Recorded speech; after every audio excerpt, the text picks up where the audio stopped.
So this is hey, what's up, guys? This is Sim Nation Books here, Books Nelson with the At Me Bro Show, and in a ridiculous fit of events, my audio didn't record when I last did it for no real reason. My PlayStation just did not pick up my microphone, so we're gonna run this again, and it's a shame because I was really good at that video.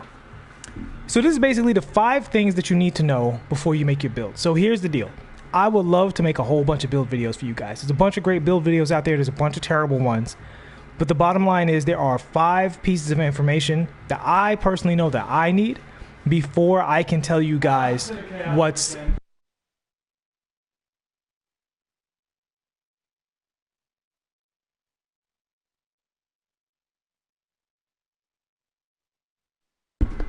Sorry about that. So there's 5 things that you need to know before you can make an accurate build in this video, and they all won't be available to you to see until you get to the final game. So number 1 in that list of 5 things is, what are the defensive animations in the game? So can people still run into the ball handler without consequence and stick to him, or do they slide off like in 2K18? If you do a step back, does somebody press square and cancel that step back animation like in 2K20? Or if you're far enough away from them, does your step back complete? Last year, you could be in 2K20, you could literally be a step away from the person and start a step back animation, but it would take, like, they could take you out of the step back animation by pressing square. You would literally see your character start, and their square button would cancel your step back animation, hold you in place, and allow them to go for the ball. Same thing with some of the defensive turbo steal animations. Like, people could run at the ball and press square, even if they were across your body, sometimes they would get the steal. We need to see these interactions and whether or not the ball handler is free of those interactions, if the player has to actually be near the ball, if you can counter these in any kind of way, which of these dribble animations actually help you when dealing with these ball handlers, right? So, I mean, dealing with these defenders. So until we see these defensive animations, particularly when it comes to the dribbling and the on-ball defense, we won't know just how effective the dribbling is, even though it looks like the dribbling is a massive improvement in many areas. Number 2, how would these builds shoot in 2K? So last year, the meta was basically off the dribble threes from behind screens. That was like the most powerful weapon in the game, partially because of the quick stop, which basically made your shot register as a standing shot and was also really, really fast. Quick stopping is still in the game, though it does appear to be slower than last year, which is probably for the best. It was a little fast last year in all of its forms. But we need to see, is there a threshold? Is it a situation where, well, if you're over a 90, you can make those shots? But if you're over, you know, if you're only at 85, you don't make as many. If you're only at 80, you don't make as many. Last year, having an 83 pointer basically was the same as having a 93 pointer when it came to quick stops. Having a 90 or over allowed you to shoot from farther, allowed you to shoot more contested, allowed you to shoot leaners at a very, very high clip. But in terms of playing behind screens, it was pretty equal between an 80 to an 85 and an 85 to a 90 plus. So we need to see how these builds actually shoot in game. And I'm going to give you guys a mathematical example of exactly what I mean when I say this. So say you have a 63 pointer, right? Mike Wong said that if you need a 75 rated 3 to be consistent. Okay, cool. But here's the thing. Is that a raw 75 rated 3? Or is that a 75 rated 3 with all of these bonuses, which would raise the rating? So say the right stick skill, using the right stick versus the square is going to raise the rating. Having Hot Zone Hunter or Corner Specialist or Catch and Shoot activated is going to raise the rating. Now, he says that they don't stack, but whatever the highest one is going to increase the rating. Having whoever's passing it to you, if they have Floor General, the passer doesn't need Floor General, but you know what I mean. If they have Dimer, that's going to raise your rating. And now here's the other thing. So if you have that Hot Zone and you have these other badges working for you, both your badges and your teammates' badges, and you have the right stick bonus, here's the thing about it. If you're a defender and that's the only shot you really have to master all year, you better believe that by January, the latest, people who've been on these builds from day one are going to have the perfect timing to hold down on the right stick, get into that green window, and either tap L trigger or release the right stick at the right time to get the maximum bonus. So if those builds can make those shots, they're going to make defenders and defensive slashers and a lot of those builds much stronger than they appear on paper right now, according to what Mike is saying. For all other shots, Mike might be right. But for that corner three, where they're just sitting there, basically doing the shot that the only shot they know, like a real life Bruce Bowen, that might make them really effective in that situation, and that's going to completely change which builds are viable, because some of these defensive builds are very, very strong in every area besides shooting, and all they need to do is be able to space the floor to become meta and very, very strong. Number 3, the immovable object versus the unstoppable force. Who wins on the interior battle?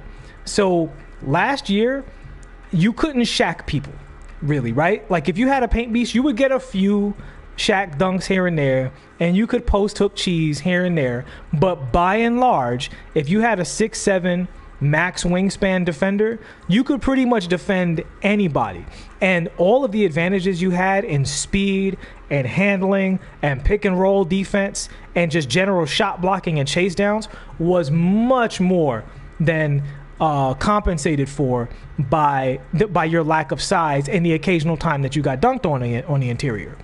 Now, in the regular game, previous years, Shaq, if he had a 6'7" on him, that was a drop step dunk, right? A Shaq type build, an interior force or a paint beast, drop step dunk every time. If you had a 99, standing dunk with the badges and everything to go with it, you were food down there if you were with a 6'7". You would have needed a build, probably a minimum of 6'11", to contest those interior finishers.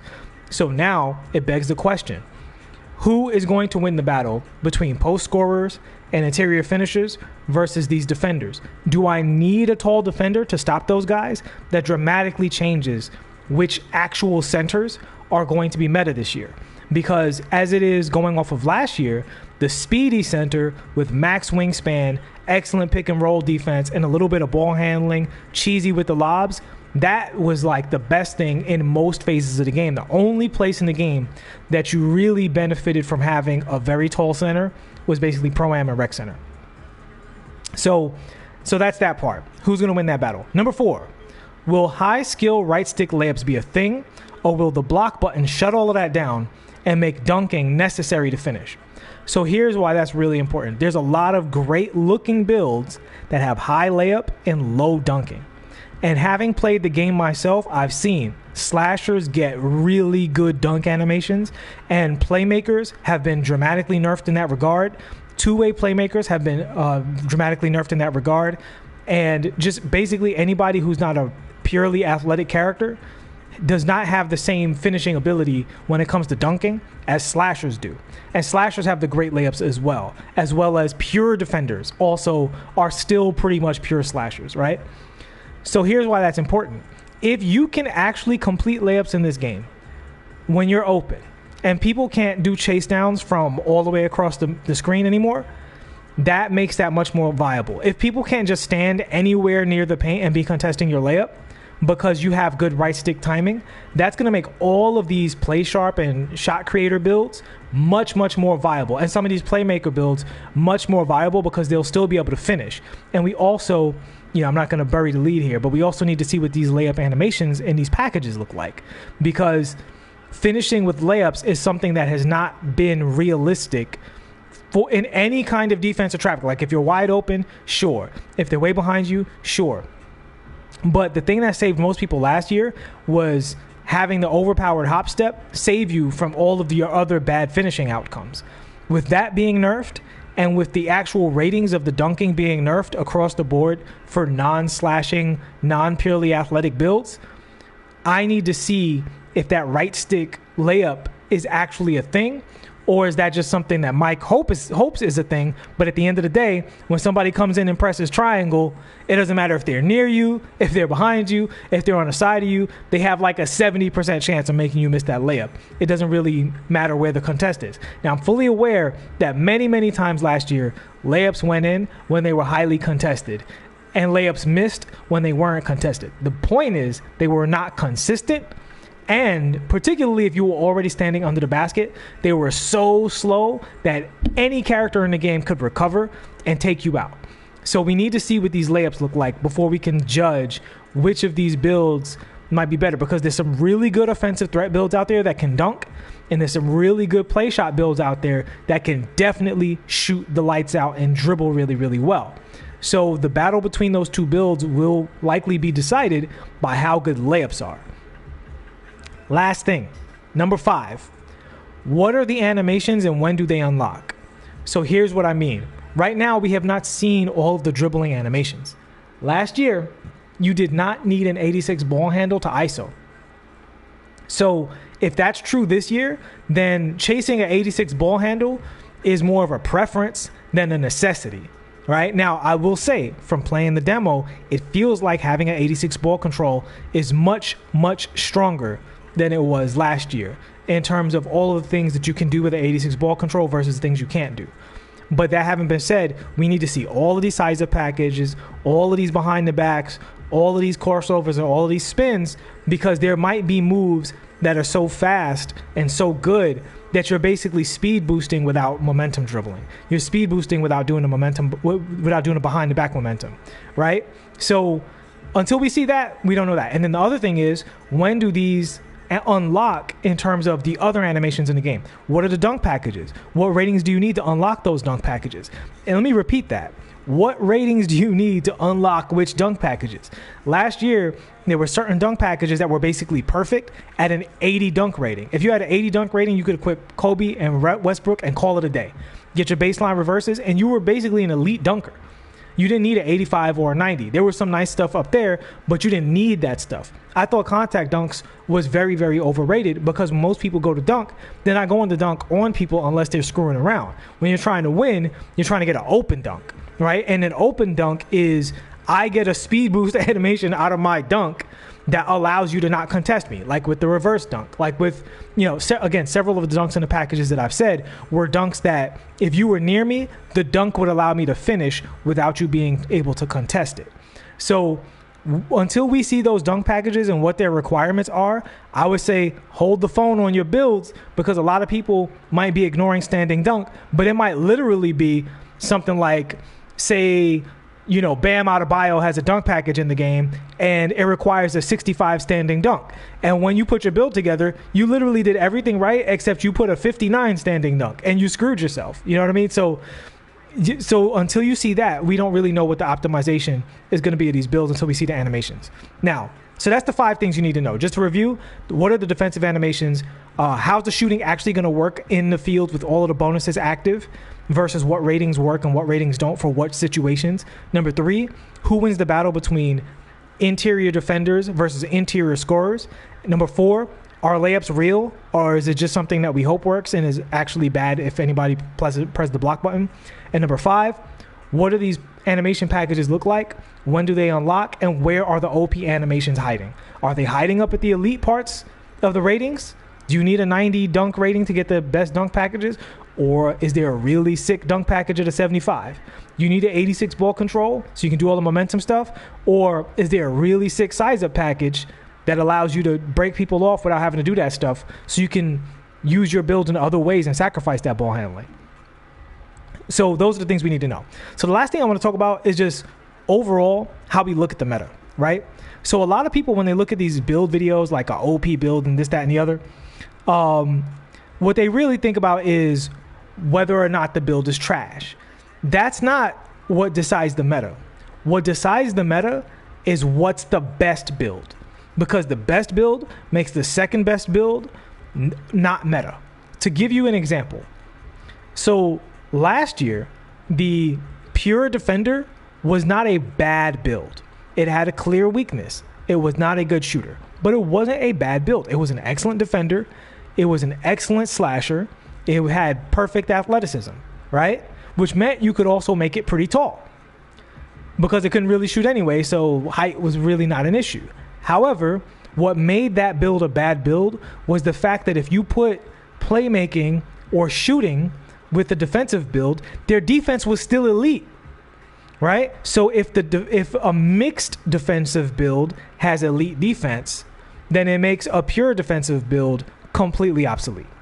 right? If the like last year, the playmaking slasher was such a good slasher that it made a pure slashing build a silly choice if you were trying to be competitive, if you were trying to make the best build.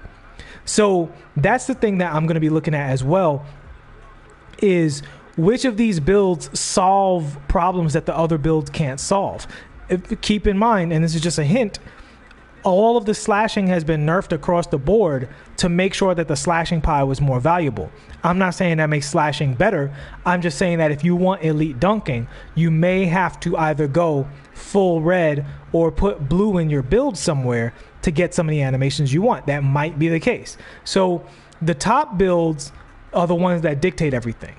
Nobody should be making trash builds, right? If your build can't shoot, can't defend, then obviously, you need some help and look up a YouTube video. But you won't know, like everybody exaggerates to, make a YouTube video more appealing.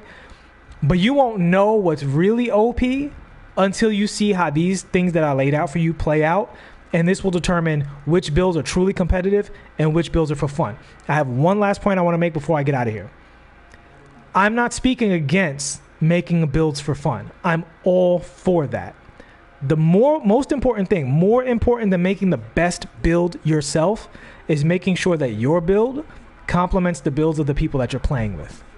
Certain builds get a lot from playing with somebody with floor general. Certain builds get a lot from playing with other people who could shoot. Certain builds get a lot from playing with a really, really great defender, more so than others, right? So if your build is all about setting screens and dunking and defense, then you better make sure you're playing with a guard who can take advantage of those screens. If your build is all about, zigzagging around screens, then you need to play with a big who can set those screens and relieve you on that pick and roll defense. If your build is all about ISO and slashing, then you need two people who can make shots to play with you if you're playing threes. It's just that simple. So more important than your build in and of itself is the fact that you as a group have builds that complement each other with the people that you play with the most. And if you play with randoms, then you definitely want to make sure that your build is well-rounded enough that you're not just screwing yourself out of having a good time because you are randomly selecting players from the player base when you actually need only this kind of player to make your build really shine. All right, guys, I hope you enjoyed this video. I apologize for the previous video that had no sound. I dearly hope that this video has sound. And I'll see you all in the next one. Please like and subscribe, and peace.